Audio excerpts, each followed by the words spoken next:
நம்ம ஒரு படத்தில் நடிக்கிறோம், அதனால் அந்த படம் சம்மந்தப்பட்டவங்கள பாராட்டணும் என்ற மரபுனால இங்கே சொல்கிற வார்த்தைகள் அல்ல. உண்மையாகவே Sathya is a educated professional in film making. அதுதான் இப்போ நம்மளுக்கு தேவைப்படுது.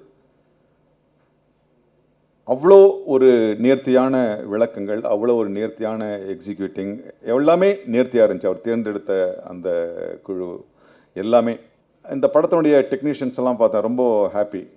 சாபு, அமர், அப்புறம் முக்கியமாக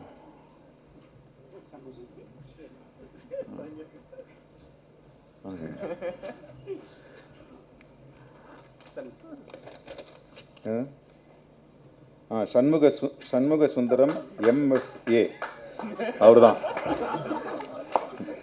நானும் ஷம்மியும் வந்து நம்பர் 1 பொறுக்கிங்க. உண்மையா இல்லையா அது? ஏன்னா எங்கள் 2 பேருக்கும் ஷூட்டிங் இல்லை மத்தியானத்துக்கு மேலே ஷூட்டிங் எதுனா காலங்காத்தால் 5 மணிக்கு வண்டி எடுத்துக்கிட்டு மூக்கில் ஒரு கர்ச்சீஃபை கட்டிக்கிட்டு வளசரவாக்கம், விருகம்பாக்கம், கோயம்பேடு வரைக்கும் இருக்கிற அத்தனை குப்பை தொட்டிங்களையும் எங்களை பார்த்துருக்கலாம்.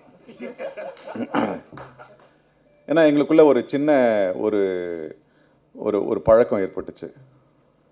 என்னன்னா, குப்பைத்தட்டில் எந்த ஒரு பொருள் கண்ணை ஈர்க்கிற மாதிரி இருந்தால் அதை போய் எடுத்துகிட்டு வந்துடுறது. அப்புறம் நேரம் கிடைக்கும்போது அதை கழுவி ஸ்க்ரப் பண்ணி இது பண்ணி அதில் ஒரு அழகான விஷயங்களை செய்கிறது ரொம்ப உன்னதமான விஷயம். இன்றைக்கி வந்து எனக்கு வந்து அது ஒரு முக்கியமான மெடிடேஷன் மாதிரி ஆகிப்போச்சு. அதுமாரி நிறைய சிற்பங்களை நாங்கள் சேர்த்து வச்சுருக்கோம். அப்புறம் கதை வந்து மிக பரபரப்பான கதை. நான் கேட்கும்போதே வந்து தக்குன்னுச்சு.